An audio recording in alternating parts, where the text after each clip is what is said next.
So this is Laksana, my favourite jewellery shop. Amin, how are you? No, I'm very well. That is tourmaline, which is surrounded with the white sapphire. Yeah. Now it's set with the yellow gold. Yeah. That's also designed by me. It's beautiful.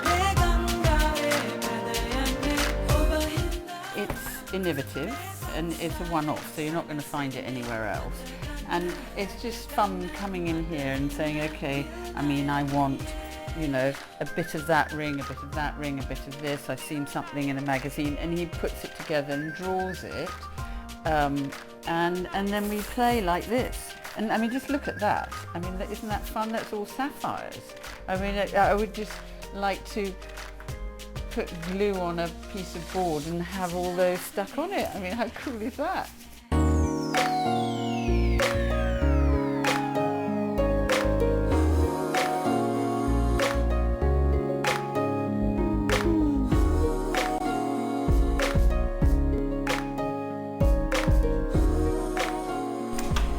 This is CNNGO, which is my favourite place to shop. Hello, sweetheart. This is Jo Eden. Hi. Who has designed the shop, the clothes, everything in it. And every time I come in here, I want to shop. And as you can see, it can go from something absolutely delicious like one of these that it makes fabulous presents to my precious. Let me show you these.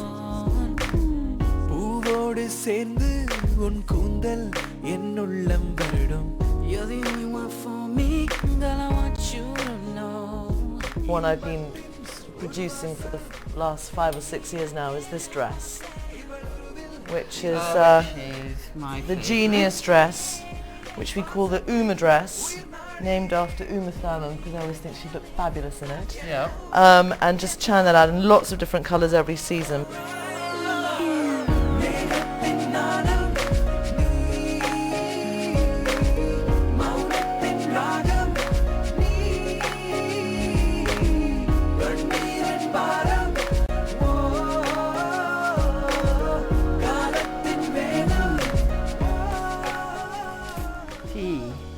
Well, I am at the Mangala, where my journey in Sri Lanka started, actually. I did the spa here, so I was here for a long time and grew to love the place. And how can you not love the afternoon tea? It's just a magical place and I love it. Love everything about it. So, tea time.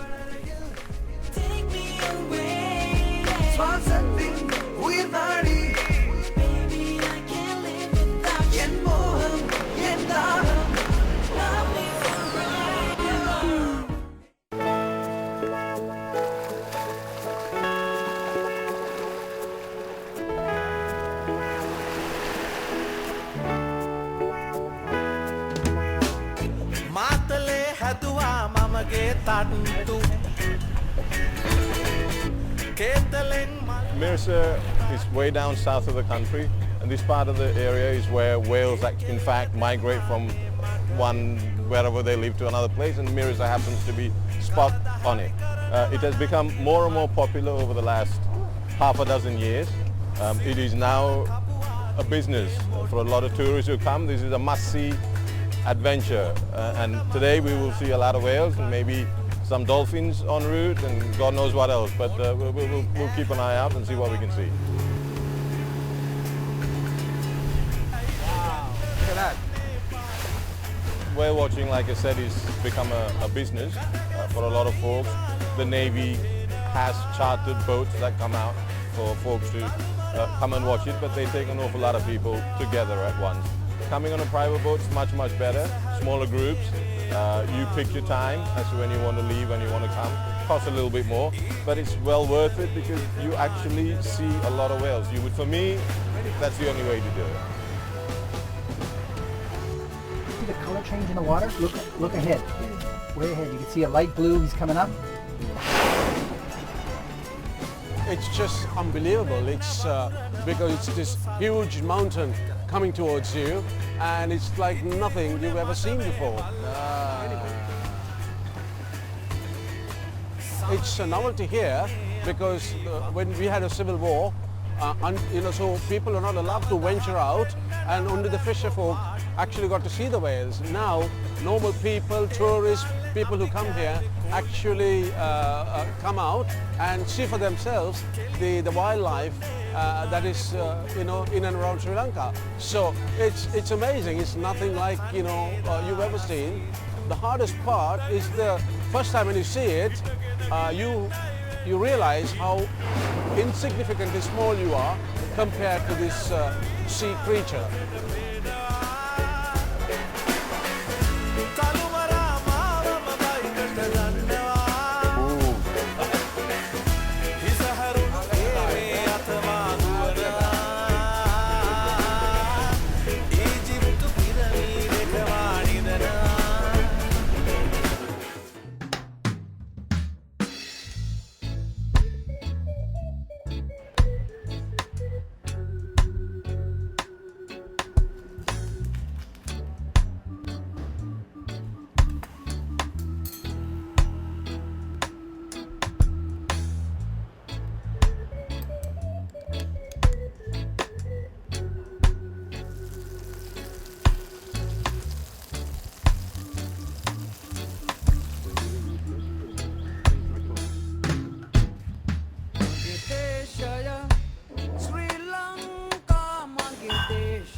Normally, after whale washing, we are famished, and the first thing we look for is somewhere good to eat. And being in an island, obviously we love our seafood, and this is one place because this is an area during the weekends we normally hang out, and this is a place that does extraordinary choice of seafood.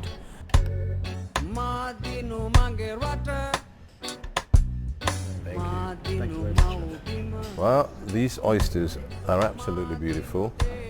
We get these in our lakes and they're available, but the people in Sri Lanka don't eat them. So more for us, more for the people who love them. They're absolutely delicious. The ocean oysters are small and consistent in taste, whereas the ones that we get from the lake are, as you can see, varying in sizes and varying in texture, and also varying in taste, and they're absolutely awesome. And you need to try it to actually see the difference and feel the difference. Absolutely awesome.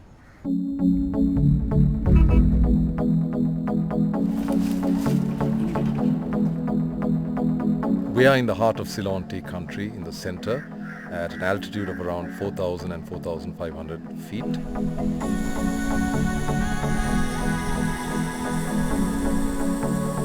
People come to Ceylon for tea. It's an industry that's known the world over. When you say Ceylon, people say tea.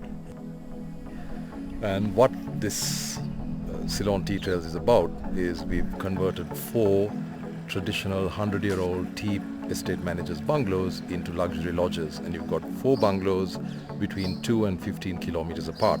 We call it tea trails because guests can walk or bike from one to the other, have a meal in one, or stay in a different bungalow every night in the most pristine, stunning scenery of emerald fields of Ceylon tea.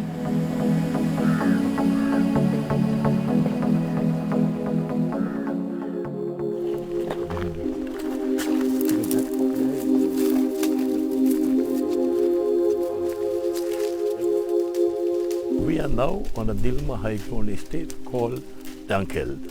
It is at an elevation about 4,000 to 4,300 feet, and it, particularly at this time, the dry weather season, it produces some of the finest teas that Ceylon is known for.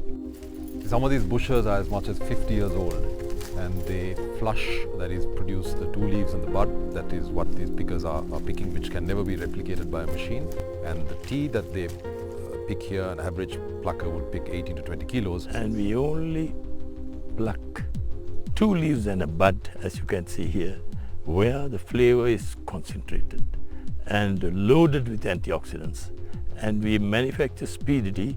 By tomorrow morning, this tea can be on some of our packages.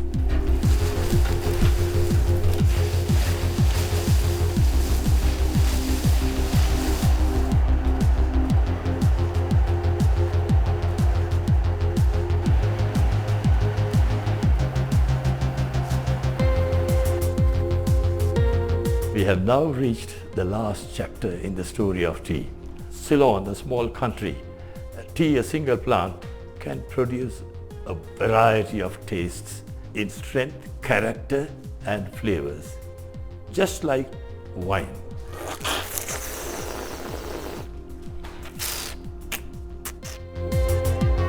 You got the